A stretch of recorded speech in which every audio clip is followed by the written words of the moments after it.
लियो को इस अभूतपूर्व खोज से जुड़े सभी जोखिमों के बारे में चेतावनी देने के बाद हैन ने स्वयं प्रक्रिया को समझाना शुरू किया। इसकी शुरुआत एक अद्भुत औषधि से होती है, एक अस्थिर यौगिक जो आपके माना कोर को अत्यधिक शक्ति प्रदान करता है और आपके शरीर को कच्ची ऊर्जा से भर देता है। जैसे ही यह असर करता है, आपके माना सर्किट फैलने लगते हैं। और मेरा मतलब धीरे धीरे फैलने से नहीं है, हैन ने बोतल से पीने का अभिनय करते हुए कहा। उसका चेहरा बेचैनी से सिकुड़ गया, मानो वो दबी हुई यादों से परेशान हो। ये तो मानो किसी तूफान को एक पतली सी नली से गुजारने जैसा है, उसने गंभीर चेहरे के साथ बुदबुदाते हुए कहा। ज्यादातर लोग चीखते हैं, कुछ लोग सुन्न पड़ जाते हैं, और जिन्होंने अपनी मानसिक क्षमता को नियंत्रित नहीं किया है, वे तो मौके पर ही मर जाते हैं। लियो ने धीरे से और भावहीनता से सिर हिलाया। मैं समझ गया। मन ही मन वो पहले से ही इस प्रवाह को निर्देशित करने की कल्पना कर रहा था, अपने वर्तमान सर्किट मार्गों का खाका तैयार कर रहा था और उन कमजोरियों को नोट कर रहा था जिन्हें उसे इस तरह के अचानक विस्फोट से पहले दूर करने की आवश्यकता होगी। खतरे ने उसे डराया नहीं, बल्कि इसने उसे एक ऐसा सूत्र प्रस्तुत किया जिसके गंभीर परिणाम हो सकते थे। हैन ने आगे कहा, अगर आप इससे बच जाते हैं तो माना सिर्फ आपके तंत्रिका तंत्र में ही नहीं घूमती, यह आपके तंत्रिका तंत्र और रक्त प्रवाह में प्रवेश करने लगती है। तभी आपके शरीर में शारीरिक स्तर पर बदलाव आने लगते हैं। रीढ़ की हड्डी, हृदय और प्रमुख धमनियों जैसे महत्वपूर्ण अंतर संबंध बिंदुओं पर आपके ऊर्जा प्रवाह आपके शरीर विज्ञान के साथ जुड़ने लगते हैं। इन अंतर संबंध क्षेत्रों को चक्र नोड कहा जाता है। इनमें से प्रत्येक आपके तंत्रिका तंत्र, रक्त प्रवाह और ऊर्जा प्रवाह के बीच एक सम्मिलन बिंदु बन जाता है। ये चरण बेहद कष्टदायक है, लेकिन एक बार यह पूरा हो जाए तो आपकी मांसपेशियों को सीधे ऊर्जा प्राप्त होने लगती है। इसे दहन ईंधन से स्वच्छ ऊर्जा में बदलने जैसा समझें। लेकिन इसमें जोखिम भी जुड़ा हुआ है, क्योंकि अगर आपका शरीर पर्याप्त मजबूत नहीं है और आपकी मांसपेशियां इसे सहन नहीं कर सकती, तो वे कमजोर पड़ जाती हैं, जो तुम्हें पल भर में अपाहिज कर देगा। हैन ने लियो को अर्थपूर्ण नजर से देखते हुए कहा। लेकिन अगर आप तैयार हैं, तो आपका शरीर अनुकूल हो जाता है, यह उन्नत हो जाता है। उच्च प्रदर्शन वाला इंजन, उच्च श्रेणी का ईंधन, सब कुछ सुचारू, तेज और मजबूत हो जाता है। हैन कुछ देर रुकी और उस वाक्य के भार को मौन में समाहित होने दिया। लेकिन अभी यह खत्म नहीं हुआ है। लियो हिला तक नहीं, लेकिन उसका दिमाग पहले से ही काम कर रहा था। उसने हैन की कही हर बात को आत्मसात कर लिया और उसे कालानुक्रमिक रूप से समझने लगा, प्रत्येक चरण से जुड़े जोखिमों को सूचीबद्ध करने लगा। उस चरण के बाद जब आप ऊर्जा से पूरी तरह भर जाते हैं, तो वही ऊर्जा जो आपको सफलता दिलाने में सहायक थी, अगर इस्तेमाल न की जाए तो हानिकारक हो जाती है। इसलिए आपको इसे जल्दी से खर्च करना होगा। तुम अपनी हर तकनीक का इस्तेमाल करो, एक के बाद एक, ताबड़तोड़। खुद को पूरी तरह थका देने के लिए कुछ भी करो, क्योंकि अगर तुम एक पल के लिए भी हिचकिचाते हो, तो वह ऊर्जा तुम्हें अंदर से खोखला करना शुरू कर देती है। हैन का स्वर गंभीर हो गया। इस समय आप मानसिक और शारीरिक रूप से इतने दर्द में होंगे कि आप सहज प्रवृत्ति के अलावा कुछ भी करने में सक्षम नहीं होंगे। आपका शरीर उन कौशलों को प्रदर्शित करने के लिए पर्याप्त स्थिर नहीं होगा जिनमें आपने महारत हासिल नहीं की है। इसीलिए सफलता हासिल करने से पहले कौशल में निपुणता प्राप्त करना अनिवार्य है, हैन ने आगे कहा, क्योंकि जब कोई चाल आपकी आदत बन जाती है, तभी आप सफलता के दौरान उस पर भरोसा कर सकते हैं। लियो ने फिर सिर हिलाया। कोई भाव नहीं, लेकिन भीतर ही भीतर कौशल में निपुणता की आवश्यकता के पीछे के वास्तविक कारण को जानकर उसे ज्ञान की प्राप्ति हुई। दरअसल उसे अतिरिक्त माना को तेजी से खत्म करने के लिए उन कौशलों की आवश्यकता थी, क्योंकि यदि वह ऐसा नहीं करता तो उसकी मृत्यु हो सकती थी। और जब आप पूरी तरह से खाली हो जाते हैं, बिल्कुल खोखले हो जाते हैं, सारी अतिरिक्त ऊर्जा निकल जाती है, हैन ने धीरे से कहा, तभी आप अंतिम चरण में पहुंचते हैं। आप अपनी प्राकृतिक ऊर्जा को अपने नए शरीर में प्रवाहित करते हैं। आप पूरे शरीर को ऊर्जा से भर देते हैं, इसके हर हिस्से को, क्योंकि अगर आप इसे समय पर नहीं भरते हैं, तो आपका शरीर, जो अब ऊर्जा पर निर्भर रहने के लिए पुनर्गठित हो चुका है, काम करना बंद कर देता है। आपको ऐसा महसूस होगा जैसे आप किसी निर्वात में अपनी सांस रोक रहे हो, जैसे अंदर से ही आपका दम घुट रहा हो। मुर्गी की आवाज सपाट हो गई, और अगर आपके पास अपने नए शरीर को पूरी तरह से ऊर्जा से भरने के लिए पर्याप्त माना ऊर्जा नहीं है, तो रूपांतरण रुक जाता है। आप एक टूटी हुई अवस्था में पहुंच जाते हैं, जीवित तो होते हैं, लेकिन बर्बाद। आपके तंत्रिका तंत्र ठीक से काम नहीं करेंगे, आप कभी ग्रैंडमास्टर नहीं बन पाएंगे। लियो स्थिर खड़ा रहा, मानो किसी सामरिक रिपोर्ट की तरह घटनाक्रम को समझ रहा हो, कदम दर कदम। हर चरण क्रूर था, पर सटीक। यहाँ कोई आकस्मिक कारक नहीं थे, बस सीमाएं थीं, नियंत्रण, तैयारी। मुर्गी ने एक गहरी सांस छोड़ी, जिससे सन्नाटा टूट गया। यही रास्ता है, बच्चे। ग्रैंडमास्टर बनना कोई लेवल अप करना नहीं है, ये पूरी तरह से बिखरने और फिर से बनने की प्रक्रिया है, और अगर तुम इन सब से बच निकलते हो तभी तुम आगे बढ़ पाते हो। उसने फिर से सांस छोड़ी, इस बार धीमी आवाज में। आप भाग्यशाली हैं कि आप ये रोडोवा सैन्य अकादमी में कर रहे हैं। ये संस्थान आपको सिस्टम में मौजूद सबसे उच्च श्रेणी की अभूतपूर्व औषधियों में से एक मुफ्त में प्रदान करता है। हैन की आवाज में थोड़ी उदासी झलकने लगी। जब मैं एक गुरु था तो मुझे खुद ही सामग्री जुटानी पड़ती थी। कुछ जड़ी बूटियों के लिए मैं जंगली इलाकों में घूमता था, कुछ को काला बाजार से खरीदता था और दूसरों से कुछ जड़ी बूटियां मांगता था। बदले में कुछ ऐसे एहसान करता था जिन्हें मैं भूलना ही बेहतर समझूंगा। उसने उसके सिर को हिलाकर रख दिया। और इन सब के बाद भी मुझे इसे बनाने के लिए एक रसायनज्ञ को पैसे देने पड़े। और यकीन मानिए, वो कोई माहिर रसायनज्ञ नहीं था। मेरे बनाए घोल में कुछ अशुद्धियां थी। गले से नीचे उतरते ही बहुत जलन हुई। मैं किस्मत से बच गया। लियो ने कोई जवाब नहीं दिया, लेकिन आखिरकार उसे रोडोवा मिलिट्री अकादमी का छात्र होने का अपना विशेषाधिकार समझ में आ गया। क्योंकि अगर वो यहां नहीं होता तो उसे वही परिणाम प्राप्त करने के लिए बहुत अधिक संघर्ष करना पड़ता, सिर्फ इसलिए कि उसके परिवेश की यही मांग थी। इस अकादमी के बाहर कुछ भी आसानी से नहीं मिलता। हैन ने लियो को कुछ वास्तविक जीवन संबंधी सलाह देते हुए कहा, जब आप एक दिन निश्चित रूप से पालौकिक अवस्था तक पहुंचने के लिए तैयार होंगे तो किसी से भी जादुई औषधि मिलने की उम्मीद न करें। इसके लिए वर्षों पहले से योजना बनाना शुरू कर दें। वो थोड़ा आगे झुका, आवाज धीमी थी, क्योंकि अगर आप ऐसा नहीं करते हैं तो सिर्फ सामग्री इकट्ठा करने और आपके लिए इसे बनाने के लिए पर्याप्त प्रतिभाशाली रसायनज्ञ को खोजने में ही सालों लग जाएंगे। लियो ने अंतिम बार धीरे और सोच समझकर सिर हिलाया। अब उसे समझ आ गया था। रोडोवा के केंद्र में अपने समर्थन के लिए निर्मित प्रणालियों से घिरे हुए वो एक नियंत्रित वातावरण में रह रहा था। यह एक ऐसा विशेषाधिकार था जिसके लिए वास्तविक दुनिया के अधिकांश योद्धा जान तक देने को तैयार रहते। सार्वभौमिक सरकार के सैनिकों ने एक अचूक औषधि प्राप्त करने का अधिकार अर्जित करने के लिए दशकों तक सेवा की। स्वतंत्र योद्धाओं ने प्रत्येक घटक की खोज में अपनी जान जोखिम में डाली, इस उम्मीद में कि अंतिम घटक मिलने से पहले उनकी मृत्यु न हो जाए। उनकी तुलना में लियो का रास्ता आसान रहा था, और हैन ने यह बात बिल्कुल स्पष्ट कर दी थी। ये स्थिति हमेशा ऐसी नहीं रहेगी, इसलिए उसे आज जो कुछ उसके पास है उसके लिए आभारी होना चाहिए, और कल जो कुछ उसके पास नहीं हो सकता है उसके लिए पूरी तरह से तैयारी करनी चाहिए। स्पष्टीकरण के लिए धन्यवाद मेजर हैन। मुझे लगता है कि अब मैं पूरी सफलता प्रक्रिया को स्पष्ट रूप से समझ गया हूँ। मुझे लगता है कि मैं लगभग एक हफ्ते में सफलता हासिल करने के लिए तैयार हो जाऊंगा, लेकिन जब मैं तैयार हो जाऊंगा तो मैं आपको बता दूंगा, लियो ने कहा, जिस पर हैन ने गर्व से उसकी ओर सिर हिलाया। हाँ बेटा, अब तुम्हारे लिए आगे बढ़ने का समय आ गया है। मैं महीनों से तुम्हारे साथ अभ्यास कर रहा हूँ। अगर इतनी मदद के बाद भी तुम आगे नहीं बढ़ पाए तो एक प्रशिक्षक के तौर पर मेरी छवि खराब होगी। हाँ हाँ हाँ, हैन हंसते हुए लियो के कंधों पर थपथपाया। बस याद रखें, किसी भी बड़ी सफलता का प्रयास करने से पहले पर्याप्त आराम करें। जिस तरह से तुम इन दिनों ट्रेनिंग कर रहे हो, मुझे तुम्हारी मानसिक स्थिति की चिंता हो रही है। इसलिए जब आप इस मुकाम पर हो तो एक दिन आराम करें और अपनी पूरी क्षमता तक पहुंचें, और उसके बाद ही प्रयास करें। हो सकता है कि आप उससे एक दिन पहले 9-12 घंटे सो लें, लेकिन ऐसा करने से पहले अपनी सारी थकान मिटा लें। यह प्रक्रिया खतरनाक है, और कई लोगों ने इसके लिए तैयार न होने पर इसे आजमाने की कोशिश में अपनी जान गंवाई है, हैन ने चेतावनी दी, जिस पर लियो ने उसे समझने के लिए अंतिम बार सिर हिलाया।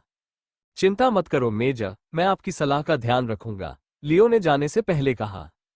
7 दिन बाद रोडोवा सैन्य अकादमी। टपक टपक लगातार हो रहे परिश्रम के भार से लियो का शरीर कांप रहा था और उसके माथे से पसीना टपक रहा था। हर मांसपेशी लगातार तनाव से फड़क रही थी और उसके शरीर में गर्मी एक भट्टी की तरह उमड़ रही थी जो जलने के कगार पर थी।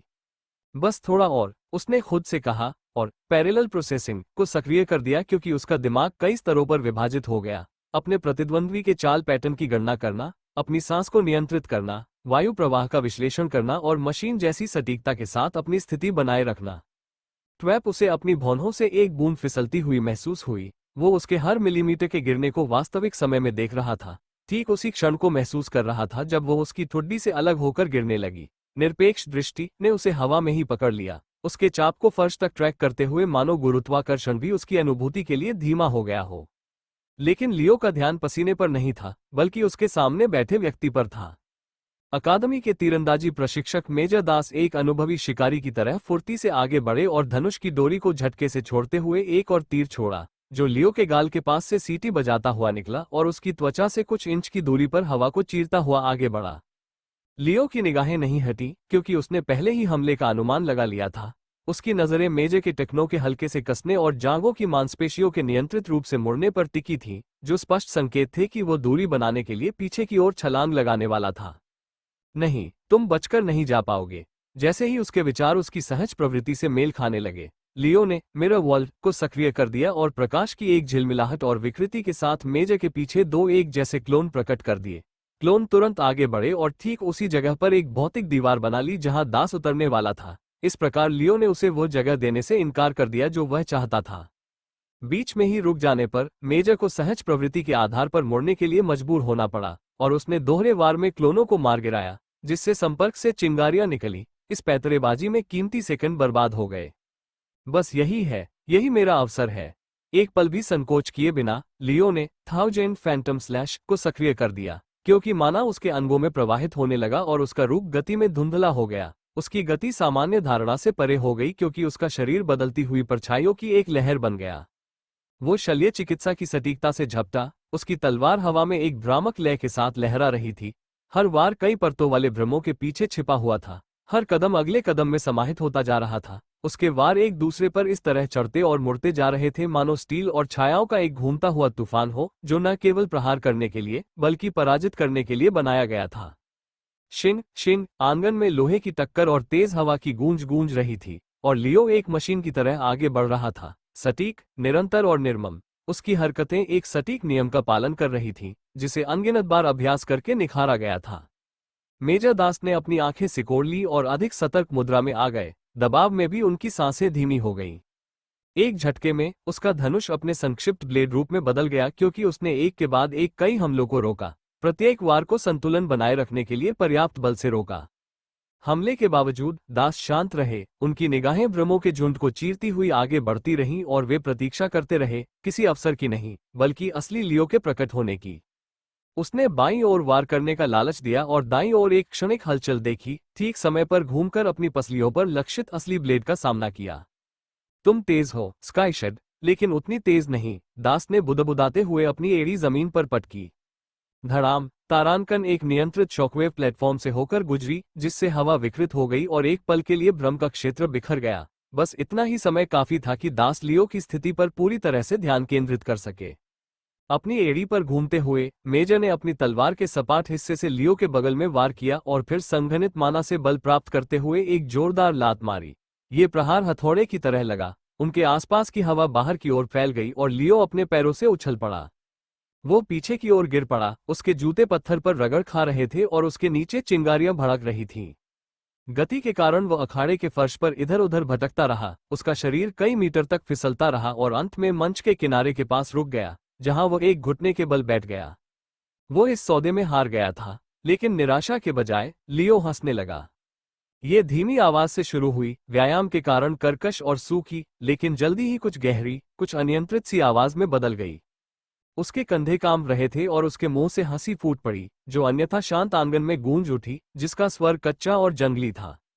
मेजर दास ने देखते हुए अपनी भौहें सिकोड़ी। क्या? लेकिन जितनी अचानक हंसी शुरू हुई थी, उतनी ही अचानक वह रुक भी गई। लियो ने अपना सिर उठाया। उसके चेहरे से भावों का कोई निशान नहीं था, मानो कुछ हुआ ही न हो। उसके होठों पर फैली मुस्कान पल भर में गायब हो गई, जब वो अजीबोगरीब शांति के साथ खड़ा हुआ और धीमी, व्यवस्थित गति से अपनी वर्दी से धूल झाड़ने लगा। दास ने उसे संदेह भरी नजरों से देखा। बीता हुआ क्षण अभी भी उसके दिमाग में ताजा था। क्या हुआ, कैडेट? उसने शांत लेकिन सतर्क स्वर में पूछा।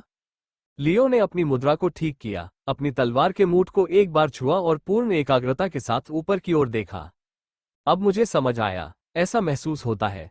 इस लड़ाई के दौरान मेरी आखिरी कुशलता में भी महारत हासिल हो गई। लियो ने शांत लेकिन आत्मविश्वास से भरी आवाज में कहा, मैं अब इसे महसूस कर सकता हूं। मैं एक और बड़ी सफलता हासिल करने के लिए तैयार हूं। उसके होठों के कोनों पर एक हल्की सी मुस्कान खिल उठी, सूक्ष्म लेकिन निर्विवाद रूप से वास्तविक, जबकि उसकी आंखें तेज और बिना पलक झपकाए बनी रहीं। मेजर दास ने एक पल और उसे गौर से देखा, फिर एक बार सिर हिलाया। बहुत बढ़िया, बधाई हो। लियो सीधा खड़ा हुआ, अपनी बंद मुट्ठी को अपनी छाती पर उठाया और एक स्पष्ट, सटीक सलामी दी। धन्यवाद महोदय। रोडोवा सैन्य अकादमी, प्रधानाध्यापक अल्रिक का कार्यालय। अगर लियो स्काईशेड को सफलता की दहलीज तक पहुंचते देखने के लिए लियो से भी ज्यादा उत्सुक कोई व्यक्ति था, तो वो प्रिंसिपल एल्रिक डेनहॉट थे। कई हफ्तों से वो व्यक्ति तनाव में जी रहा था, रोजाना रिपोर्टों की जांच कर रहा था, युद्ध के फुटेज की समीक्षा कर रहा था, प्रशिक्षण लॉग पर जुनून सवार था। उसका धैर्य लगभग खत्म हो चुका था। उसकी नसें किसी सार्वभौमिक सरकारी निरीक्षण के दौरान अकादमी की सुरक्षा सील से भी ज्यादा कसी हुई थी। और अब आखिरकार वो खबर आ गई जिसके लिए वो प्रार्थना कर रहा था। तो चयन शुरू होने से ठीक 2 दिन पहले स्काईशेड धूम मचाने के लिए तैयार है। अपने भव्य कार्यालय की खामोशी को चीरते हुए एल्रिक की आवाज गूंजी। जैसे ही वो उछलकर खड़ा हुआ, राहत की वजह से उसका हमेशा का संयमित व्यवहार चकनाचूर हो गया। हाँ, इसके बाद जो हंसी आई वो सिर्फ खुशी ही नहीं थी, बल्कि एक तरह की मुक्ति थी। वो पुरानी बोतलों से भरी एक लंबी अलमारी की ओर बढ़ा और कांच के दरवाजे खोल दिए, जिससे मोम से सील की गई विस्की की एक गहरे रंग की बोतल दिखाई दी, जिस पर हाथ से लिखा हुआ एक टैग लगा था, विजय के लिए।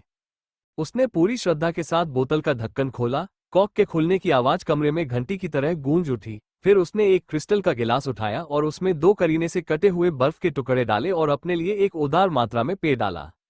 ये तो बहुत ही शानदार खबर है, उसने लगभग अविश्वास से बुदबुदाया। अगर वो सफलतापूर्वक आगे बढ़ जाता है, तो उसे और सुयान को मिलाकर इस साल के टूर्नामेंट में हमारे पास 4 ग्रैंडमास्टर होंगे। उसने गिलास को थोड़ा ऊपर उठाया, आधा शुभकामना के रूप में, आधा प्रार्थना के रूप में। जैसे ही वो खिड़की से दूर स्थित प्रशिक्षण मैदानों को निहार रहा था, क्षितिज सुनहरे और बैंगनी रंगों में रंगा हुआ था। हालात बदल रहे हैं। एल्रिक ने धीरे से एक घूंट लिया और विस्की के रेशमी अंदाज में गले से नीचे उतरते ही उसके सीने में फैलती गर्माहट का आनंद लिया। यह मानो न्याय की प्राप्ति थी। वह अपनी कुर्सी पर पीछे की ओर झुक गया, अपनी बूटों को अपनी ओक की लकड़ी की मेज के कोने पर टिका दिया और गहरी सांस छोड़ी। अनिश्चितता का बोझ आखिरकार उसके कंधों से उतर गया। शांत रहो एल्रिक, उसने मुस्कुराते हुए खुद से कहा। तुम ही हो असली हीरो। तुम इस संस्था को फिर से गौरव दिलाओगे। अब और दूसरा स्थान नहीं, अब और जिनेवा के उन घमंडी कमीनों की छाया में नहीं रहना। जिन प्रतिभाओं में आपने निवेश किया है, वे ही आपकी जान बचाएंगे। उसने एक और घूंट लिया। आंखें क्षण भर के लिए बंद हो गईं क्योंकि उसने उस गर्माहट को खुद को इस दुर्लभ शांत क्षण से बांधने दिया। ओक की लकड़ी और पुरानी शराब की मनमोहक सुगंध के साथ उसने गहरी संतुष्टि की एक आह भरी, क्योंकि अंततः उसने महसूस किया कि तनाव धीरे धीरे कम होने लगा है। हफ्तों में पहली बार प्रिंसिपल एल्रिक डेनहॉट को लगा कि शायद उन्हें चैन की नींद मिल पाएगी। रोडोवा सैन्य अकादमी सफलता से एक दिन पहले अपनी सफलता के शिखर तक पहुंचने के बाद लियो ने आखिरकार पूरे दिन की छुट्टी ले ली, ठीक वैसे ही जैसे मेजर हैन ने सलाह दी थी। महीनों में ये पहली बार था जब उसने खुद को रुकने की अनुमति दी, और केवल विश्राम की शांति में ही उसे एहसास हुआ कि उसका शरीर अंदर ही अंदर कितना चीख रहा था। दर्द तीखा नहीं था, बल्कि गहरा और पूरे शरीर में फैला हुआ था। ऐसा लग रहा था जैसे हड्डियों में दूसरी त्वचा समा गई हो। हर जोड़ में हल्की सी धड़कन थी। मांसपेशियां कसी हुई तारों की तरह लग रही थी जिनके किनारे टूटने लगे हो, और यहाँ तक कि उसकी सांसों में भी एक भारीपन महसूस हो रहा था जिसे वो अनदेखा करने का आदी हो चुका था।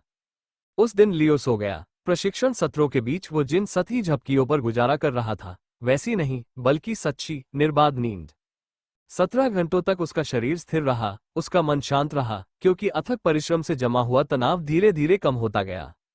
जब उसने अगली सुबह आखिरकार अपनी आंखें खोली, तो उसका शरीर हल्का महसूस हुआ, केंद्रित, जीवंत।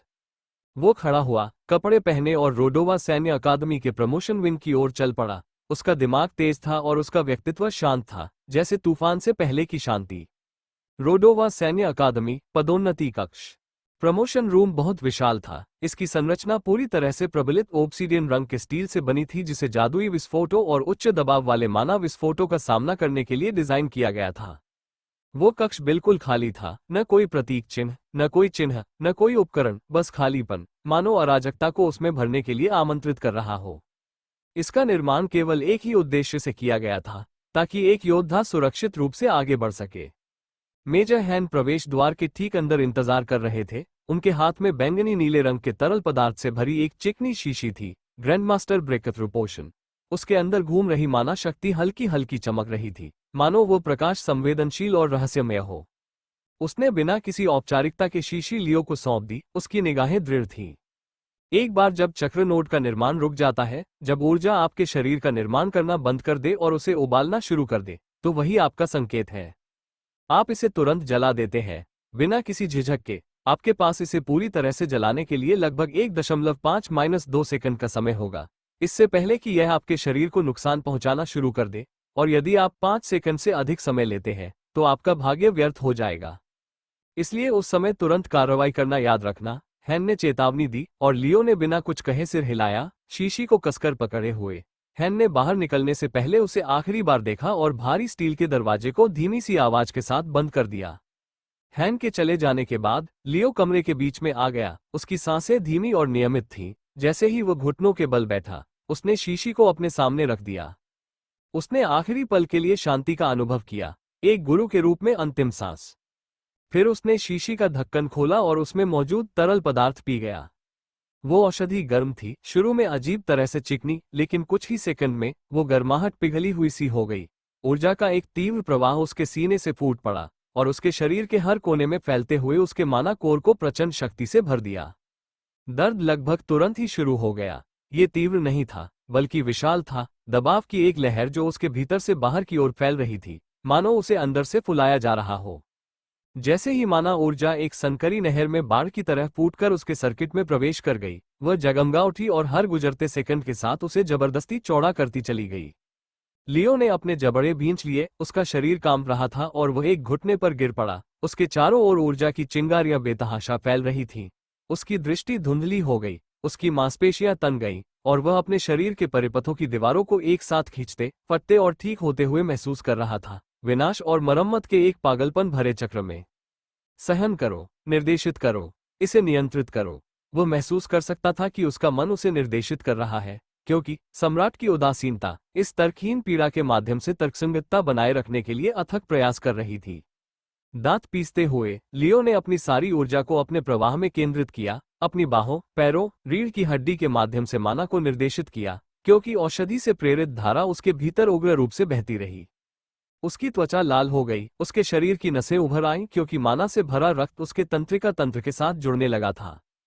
और फिर ये शुरू हुआ, चक्रों के केंद्र बनने लगे। सबसे पहले उसकी रीढ़ की हड्डी के साथ साथ छोटे छोटे अभिसरण बिंदु, जहां माना सर्किट, नसें और रक्त वाहिकाएं एक दूसरे पर ओवरलैप होकर आपस में जुड़ जाती थीं।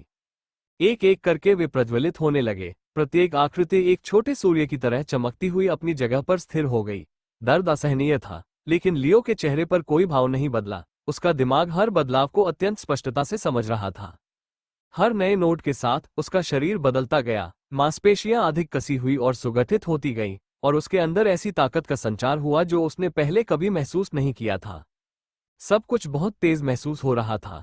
प्रतिक्रिया समय, गति, शक्ति उत्पादन, सब कुछ एक नए ऊर्जा स्रोत के तहत काम कर रहा था, क्योंकि माना सीधे उसके रक्त प्रवाह के माध्यम से उसके ऊतकों में प्रवाहित हो रहा था। वो तेज था, अधिक बुद्धिमान था, अधिक बलवान था, लेकिन ये ज्यादा समय तक नहीं चला। जो ऊर्जा पहले शुद्ध प्रतीत हो रही थी, वो विकृत होने लगी। उसके भीतर प्रवाहित हो रही माना ऊर्जा उबलने लगी, शाब्दिक अर्थ में नहीं, बल्कि सचमुच। जैसे ही उसके सीने में भयंकर गर्मी उठी और बाहर की ओर फैलने लगी, उसकी नसें जलने लगी, उसकी मांसपेशियां फड़कने लगी, माना ऊर्जा विषैली होने लगी थी। ये खिड़की थी। असहनीय दर्द के बावजूद लियो बिना किसी झिझक के आगे बढ़ा। एक ही क्षण में उसने thousand Phantom slash, celestial well, parallel processing और एब्सोल्यूट विजन को एक साथ सक्रिय कर दिया। आक्रमण, बचाव, सटीकता और जागरूकता को एक सिंक्रोनाइज्ड विस्फोटक विस्फोट में बदल दिया।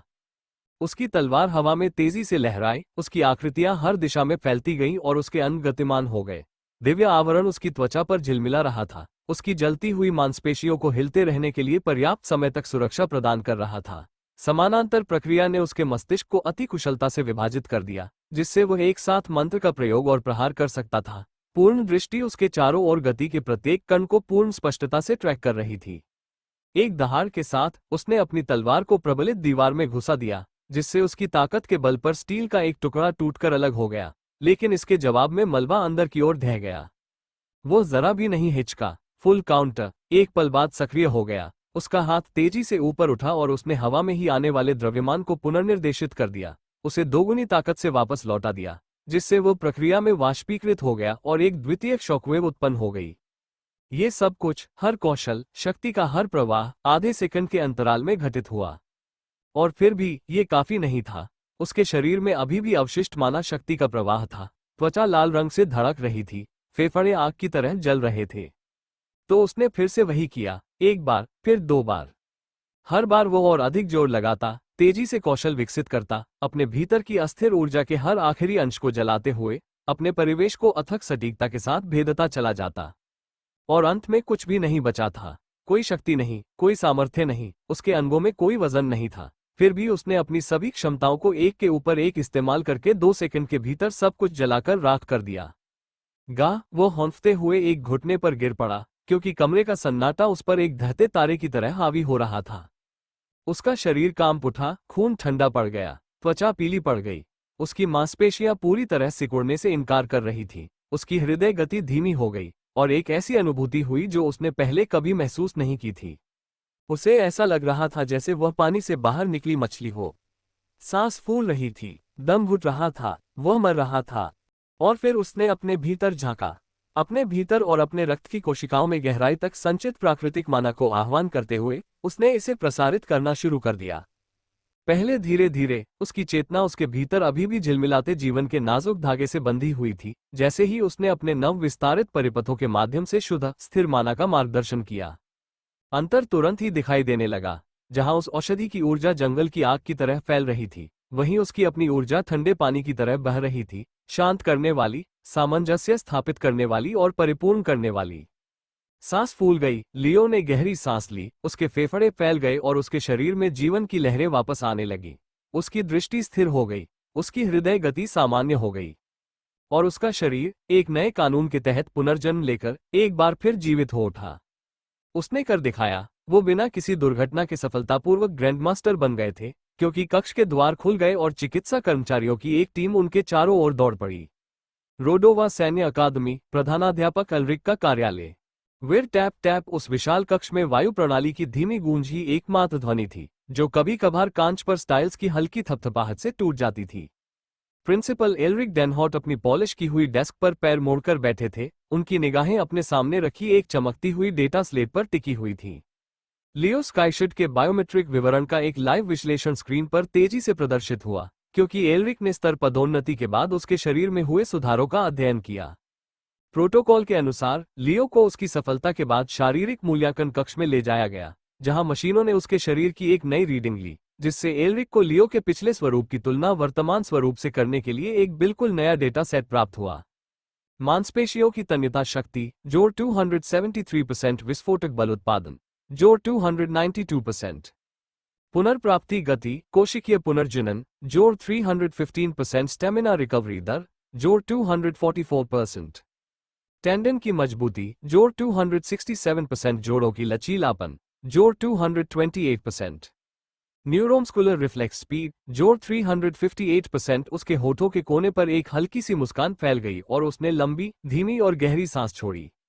शानदार, उसने धीरे से कहा, अपनी कुर्सी पर पीछे झुकते हुए और अपनी उंगलियों को अपनी छाती पर आपस में फंसाते हुए।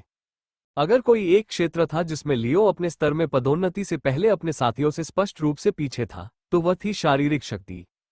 उसकी सामरिक सोच, युद्ध की सहज बुद्धि और ऊर्जा नियंत्रण हमेशा से ही उत्कृष्ट थे, लेकिन उसकी शारीरिक क्षमता ज्यादा से ज्यादा औसत दर्जे की थी।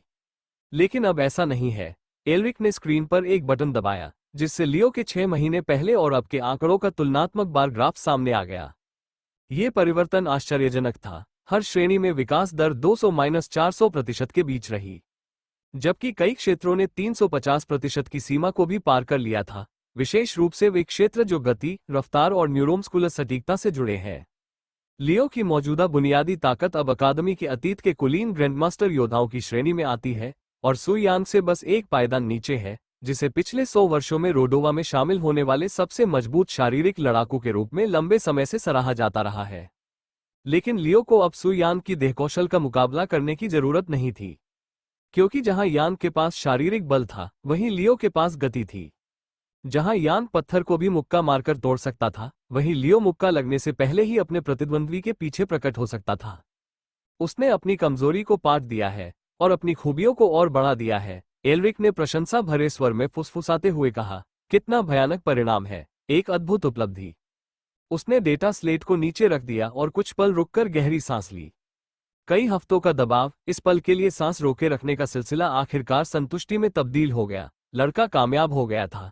इतना ही नहीं, उसने हर मायने में उम्मीदों से बढ़कर प्रदर्शन किया था। एल्रिक की निगाहें खिड़की की ओर गईं, उसकी निगाहें कांच के पार बाहर फैले विशाल परिसर पर टिक गईं।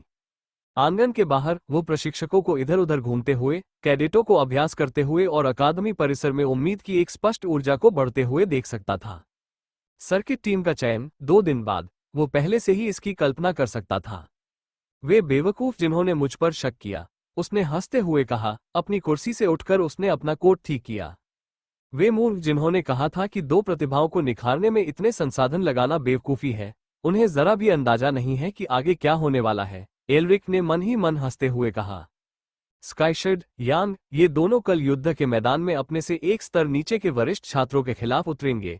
खून खराबा होने वाला है, उसने कहा। उसकी आवाज में कोई दुर्भावना नहीं थी, बस निश्चितता थी। रोडोवा मिलिट्री अकादमी, मुहियान फे का कमरा।